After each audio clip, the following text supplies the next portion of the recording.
As my aim is to analyze this game fully, let's take a brief romp through the gameplay of Persona 4, addressing its positives and negatives without diving in too much to the comparisons of said positives and negatives to other games, especially newer ones. I'm going to try to look at the strengths and weaknesses of its systems and how they stand on their own, and try to reason out the aspects for why I find certain things dealt with stronger or weaker as we go. Also, I'm not going to cover a lot of the more basic and consistent systems of Persona, as I'm assuming you're already familiar with them, so in interest of respecting your time, I'm not going to just reiterate a bunch of Wikipedia descriptions, at least hopefully. Instead, I want to focus more on specific things that I find interesting and worth delving into. I'm also not going to describe the basic idea of special stats or dialogue options, but mainly game balance and AI, as well as what ties in with the creativity, thematics, and additive ideas for Persona 4 as a story, as an RPG. If you didn't know, by the way, this is just one standalone part in an extended video analysis series analyzing every part of Persona 4 Golden. Please help me in my earnest effort to do more projects like this in the future by supporting me financially or by liking and sharing this video. That is, if you enjoy it, and I hope you do. So, let's get started.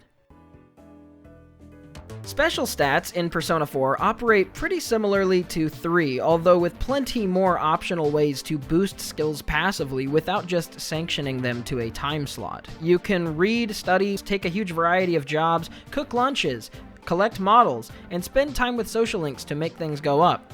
Despite the huge amount of options though, it's something you still have to tend to raising, not something that automatically just maxes out as you play through the game without any care in the world. So the abundance of choice doesn't break the purpose or the feeling of the time management sim mechanic in the game, but it does lend to the idea of Persona 4 as a role-playing game, allowing you to take many different avenues to up the traits that you want, sometimes even rewarding or supporting with said trait upgrades in exchange for tasks that you may have not previously understood the individual purpose of. Whew, that went pretty quick, right? That's how I'm going to be covering things for the most part here, although a few of these are pretty long segments. Let's talk about game options and accessibility. Persona 4 Golden on PC added a number of quality of life changes, like language customizability, from voice acting to cutscene subtitles to an entire language adjustment.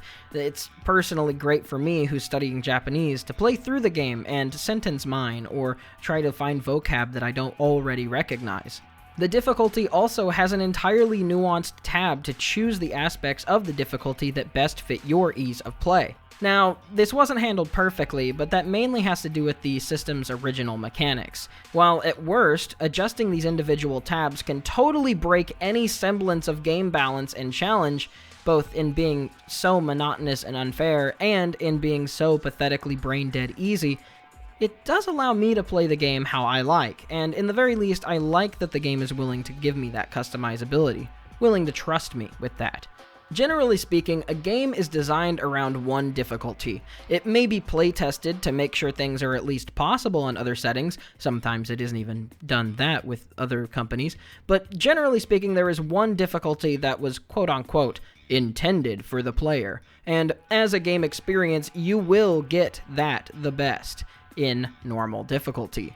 If you're playing Persona 4 Golden for the first time, you really should select normal difficulty, and that's mainly due to the design philosophy with older RPGs being carried over that part of what hard mode does is decrease the money and experience points for each battle won from the standard amount. Unless you're prepared to be drastically underleveled and thereby to do very little damage, you will have to grind to keep up with enemies. Some people do genuinely enjoy the monotony of grinding in JRPGs. It's peaceful for them, like when I sit down and speedrun Sekiro. But for me, it's nauseating. And I love the broader Shin Megami Tensei battle system and formula.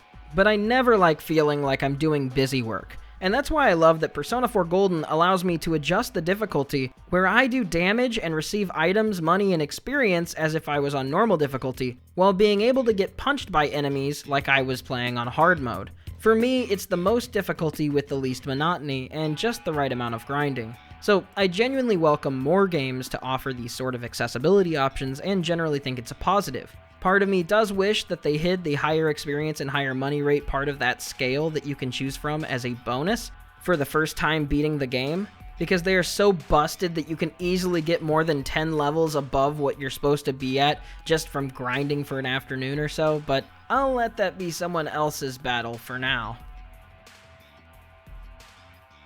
In terms of level scaling, it's actually handled very evenly throughout the game, with no real grinding jumps in level difficulty until the true ending boss. From Yosuke to Chie, and then finally the fight with Yukiko, you are expected to be level 15 for the boss.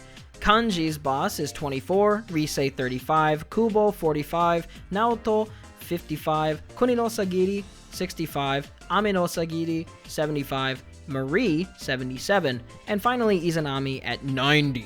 But really, her level feels inflated for her stats, since one could easily defeat the boss on normal difficulty in their mid or even low 80s. In regards to difficulty, for the fusions, items, and skills left available, Persona 4 is not a hard game by any means, but the difficulty it does present is clearly playtested and balanced, with give or take a couple, 10 floors being the standard dungeon length. And with the heavy pursuit of an added feature of golden hands, which give tons more experience and money, not much grinding will be required of the average player to keep up with the game. The One More system. Okay, so combat operates on the One More system, which is different from the baton pass seen in Persona 5 and the press turn system seen in the modern Shin Megami Tensei games. It's the same battle system seen as Persona 3 with a few changes. Down an enemy, get a free turn. Down them all, and get a free group attack. Aside from that, the battle mechanics are fairly self-explanatory if you played any other Atlus game, or any other half-decent RPG, and since you're watching this, I'm assuming that you have. The amount of strategy allowed in One More was overhauled into a genuinely fantastic fluid baton pass system in Persona 5, but I can't blame it for not having the improvements of a game that improved those things. I can complain, however, about its strategy not being nearly as robust as the already popularly established press turn system, which made its debut and continued appearance on the same system Persona 4 launched on. So, this is how it goes. I can't say I love One More, but at least it offers more than the standard classic style of turn-based combat.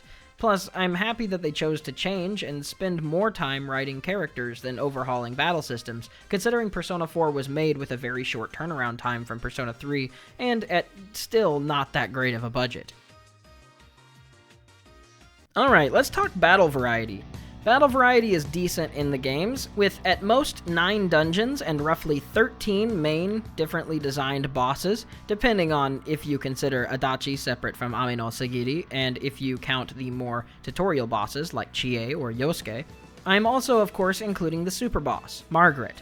There's also a set of souped-up enemy bosses where the previous dungeon heads were, which are serviceable as more challenging fights, but more often than not are just tedious more than they are strategic, and many of those bosses in question can be solved easily just by rushing them all right before Magatsu Inaba, which kind of trivializes their existence. They have some unique moves, but they really are just bonus content to unlock the super boss.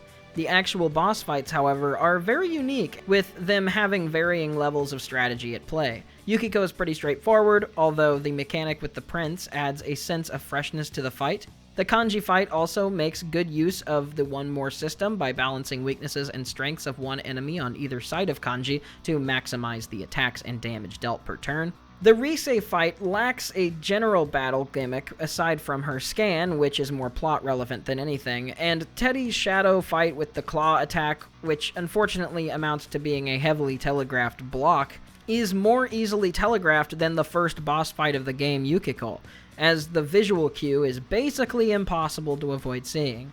The Mitsuo fight deals with a unique mechanic of rebuilding shell around the actual host, where constant effort is made toward large single-turn damage output. This also minimizes the abilities of Mitsuo to attack you, which makes the fight unlike anything else in the game. But while it's a cool concept, the battle still mainly comes down to operating on a raw number output rather than hard strategizing.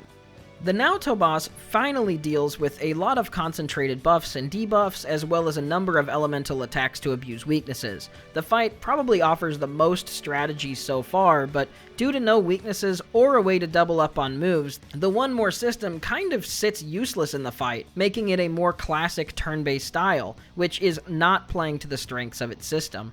Naoto is weak to electricity, technically, but it never says they're weak. In the game data, they take 125% damage instead of the usual 100 for the ones they don't resist. And really, I would consider this an unnecessary issue with Persona 4.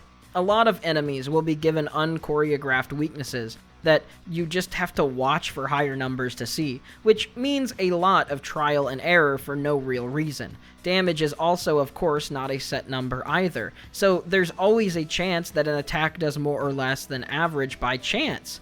And so generally it ends up being a mechanic that is almost entirely unutilized by anyone other than trivia junkies. Like, hey, thanks for watching this video. In general, though, this fight makes you think more on your fight than the others do, and gives you more options to do that thinking with. And unless you're over-leveled, can be a genuine source of challenge in the game. I wish I could continue to say that about the upcoming bosses, though. Especially the next one, because I really do like this one. It's one of the coolest boss mechanics in the game. Kuni no Sagiri. They briefly brainwash your party and have them attack you. It could be one party member or all three, which is like so scary if it's your first time in the game and you're not prepared. This fight also has a move that causes certain attacks to do tons more damage, while other damage is reduced. But it doesn't seem to apply to physical, so you can keep on slamming that if you have nothing else to do. Once a magic move is set with their special move, they'll pretty much always try to attack you with it. A Makarakarn from your new partner Naoto, or buffing your team with a magic barrier will essentially make the boss kill itself though. A smart AI would have a moveset to realize and learn from. Some other SMT games have already addressed this problem, although they've dealt with it way too hard on the other end and just start spamming almighty attacks. So I wouldn't exactly say that's an improvement, they're just equally bad in opposite ways. I'm glad it doesn't spam almighty attacks, but ideally the AI should have something to make up for what is essentially a cycling loop of hurting themselves in front of you with the right item. On one hand, that makes this the most creative and strategic fight, while on the other, making the fight basically a one-question test. A complex question, yes, but once it's solved, it's over. The only thing to worry about otherwise is decent damage output. Even at higher levels, without social link buffs, many attacks can one-shot kill your party here. All in all, I'd say Naoto and Ami no Kuni are the most creative and strategic fights in the game though. Ami no Sagiri is essentially extreme buff and extreme debuff with a huge build-up warning to block. Nothing you haven't really faced before at this point, but an unlucky critical or two can have you easily on the brakes. It definitely causes you to be more careful with every turn. The boss isn't as creative or unique or adding any features, but a challenging boss fight in general that makes you think on your feet. So I'd say it's pretty good.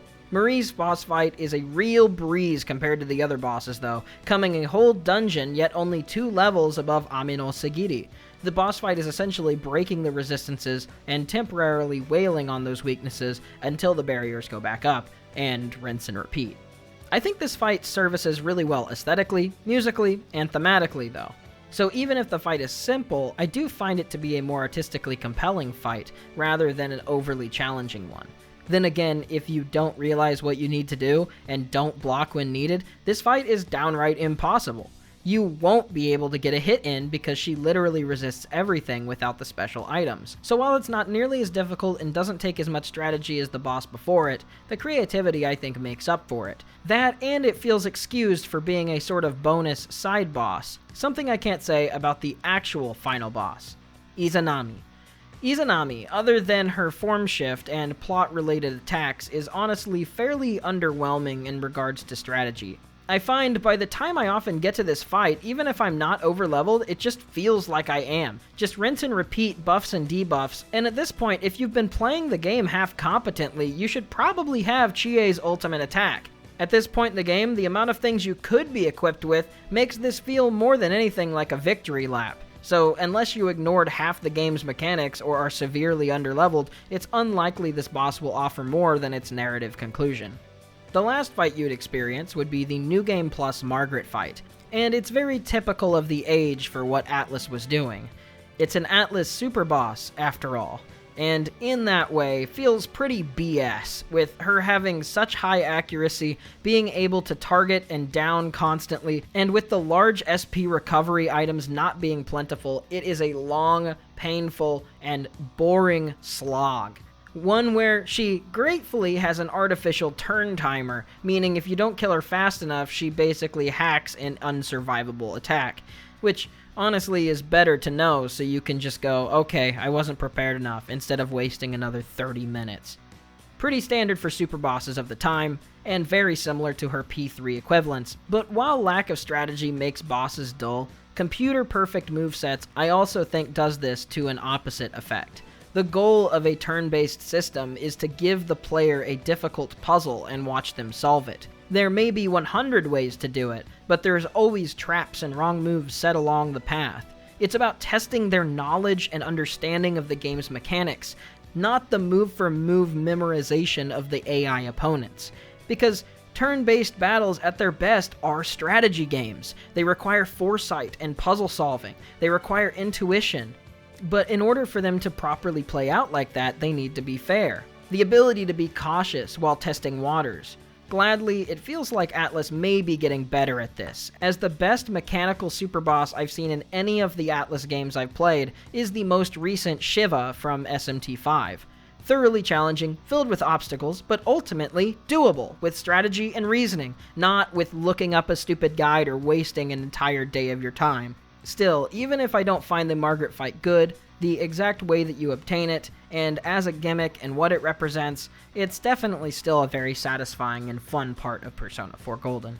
Standard enemy variety is fine enough, with groups often covering each other's weaknesses and made with some sort of forethought. The AI also has teammates that take care of each other in mind.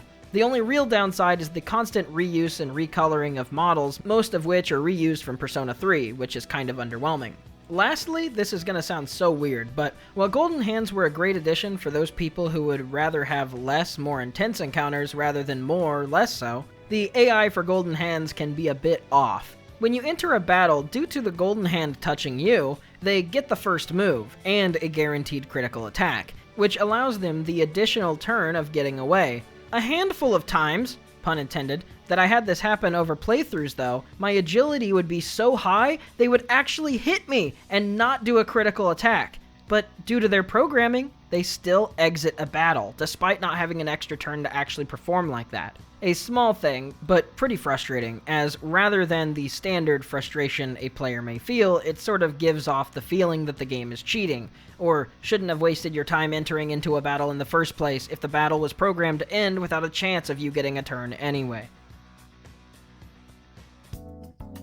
Let's talk about special attack triggers. Woo! Persona 4 Golden adds fusion attacks, something present in a completely different way in Persona 3, under the guise of special attacks that the player can perform only when a player contains multiple personas specifically needed in order to trigger that special skill as an option. In Persona 4 Golden, they operate as fusion of party members in the active battle, which I honestly think is a much smarter way of going about things. The fusions are Kanji and Naoto, Yukiko and Chie, and finally, Yosuke and Teddy. These moves sometimes register in non-story boss encounters when an all-out attack fails to kill all the enemies on the board, but generally are some of the most fun-looking skills in the game. Unfortunately, they almost never happen, so you barely ever get to see them, as if you're not severely underleveled, if you're in a position to down all enemies on weakness, you most likely are strong enough to just kill them. And even if you don't, the chance that these moves appear even under these circumstances is fairly low. Also, since Persona 4 relies on you individually leveling the characters, it's likely that if you go in blind, you may not have the proper pairings at reasonably corresponding levels for your party build, or for you to even reach that first prerequisite. From reading on forums, and also in my own personal experience, it seems that most people only really encounter the Twin Dragons fusion with Yukiko and Chie unless they're actively trying otherwise. And I think that mainly has to do with the way that the game presents its balance to an average uninformed player. Your squad will originally be Yosuke, Chie, and Yukiko. Chie does big physical damage output with buffs, debuffs, and ice early on. Yukiko is a dominant healer and also deals very high fire damage skills for her level. And Yosuke does some buffs and debuffs as well as wind weaknesses. When kanji gets introduced, a lot of players probably want to try kanji out in the least, and typically set off Yosuke is my prediction, which may or may not become a permanent set-off. Something else we could consider, though, is that since Kanji's moveset is more close to Chie, they might actually trade him out with her. So since at least for one dungeon you are required to have Yukiko and Chie on your team, and at this point you are at your most limited in terms of skill variety and level, and since both of them have very apparent usefulness all through the game, you run possibility of spending the most time with them on your party. Because of the way that Yosuke may have already been axed off your team by the time that you start the Mitsuo dungeon, and the nuance that comes with using Teddy super effectively, it's unlikely both of them will be on most parties' teams if people are going in without fully understanding the effectiveness of how to use Teddy properly. And for Naoto and Kanji, that's the biggest risk. Due to Naoto only being playable as late as Heaven and beyond, if at any point Kanji got swapped off your team and is underleveled and isn't just naturally with you, as Heaven is really when the teams have been established, and there's not a really strong reason to take time to go back and overlevel all your characters just to get them within a reasonably similar gap. So yeah, while cool in concept, it feels almost like fusions were a secret in how unlikely they are to regularly be encountered through regular gameplay. And coming off of original Persona 4, when I first saw Twin Dragons, I legitimately had no idea what I even did to make it happen. If it's a secret, or supposed to be rare, or just an additional boost for people struggling, that's fine, but it currently feels a bit underutilized in the game, and I think that has to do with how poorly balanced and considered it was. Let's talk about the after-battle cards. Now, this is different between Persona 4 and Persona 4 Golden. The original Persona 4 is basically the same as the Persona 3 card game, but in terms of Golden, sometimes you get a card game, where you balance positive and negative effects of cards with the possibility of raising your limit on those said cards. This offers good in-moment balance and rewards for you if you're trying to get specific things from battling and grinding, but also requires strategy to not overstock moves, because in the same way that the game ends when you run out of turns, you also can't discard turns that you have actively earned. It makes it a mostly really fun and rewarding puzzle, working to mix up the battle and exploration gameplay, and keeping the pace of the dungeons fresh. But unfortunately, the level of randomness in the amount of cards or their effects can sometimes eliminate the strategy almost entirely, as you may be given impossible puzzles, so to speak, with no proper way to address the cards. It's not a total problem, and while the feature is helpful, it's often not critical unless doing something very specific, but it is just disjunctive enough, I think, to go from what the game calls a bonus into a hassle or sometimes even a general negative, especially if, say, you have a sweep bonus from a previous set and you're grinding for experience, but after a big battle with the extra turns are forced to choose a no experience card, nullifying any progress made in that level. It's even worse if that's a golden hand encounter. Not a super common problem, sure, and not a major issue at all, but hey, this is supposed to be in-depth, right? And it is something that I think could have been done with more balancing and tweaking of the way that the game operated so they can maximize rewarding players who showed good strategic play. Alright, item balance. The sheer amount of different items and different ways to obtain them, the different contexts, their availability only being inside or outside of battle, sometimes putting effects on the player, I think makes for a massive amount of fun if you're not irritated by a clogged variety of items that do very similar things. Truth be told though, as most of them are light HP recovery items, most of the time I only used them whenever I needed to conserve SP in a dungeon instead of healing with magic. The items that can downright help a ton are pretty rare and very limited regardless of your playthrough, like some extreme SP recovery items like Somas, or extreme health items like bead chains. In general, it never felt to me like my items were carrying me through any of the fights, but more served as last-ditch efforts to help or push me across the finish line, or to do a weakness when I didn't have enough SP, or recover HP in the same circumstance. So generally, I'd say item balance is fun, not too serious, but isn't super involved in the average gameplay loop either. SP as a whole, on the other hand, I think is very strangely handled. All non-physical Persona abilities require some sort of SP, and the way that the game handles SP recovery feels badly balanced as well. Just bad. I don't know what to say. The game doesn't let you recover SP by returning to the floor like Persona 3, which I actually think is an improvement, since the way that it worked previously basically just punished the player by making them redo stuff they already partially did, essentially turning time wasting into a punishment, turning fun video game time into busy work. In Persona 4, the punishment is harsher, but also less easy to be abused by someone who just has time to waste. It kicks you out and makes you spend another day if you want the SP recovered, which means you're trading in-game days and possible social link upgrades for new SP and dungeon traversal. Alternatively, the Hermit social link exists in the game to offer SP recovery, but it's pretty expensive so early on. Using it more than once a dungeon can basically drain all the money out of your account. This is good, because it causes the player to think about the resource balance. It punishes the player by offering essentially a optional high exchange rate, or resources for a resource normally limited to a day. If you want that exchange rate down to be more reasonable, you have a whole separate system of tasks to do to lower the money through the Fox. Some rare seeds in the garden can also offer SP recovery items in dungeons, if you prepare them properly. And of course, through chest hunting, you can sometimes find SP recovery items as well. It offers a decent balance early on, although I think SP is personally too limited at the start of the game. And I mean, you could always use multiple days, of course, and maybe that's what was intended, but if you want to maximize your experience with the game, giving up story and character beats for SP seems like an offer you'd want to avoid as a last-ditch negotiation.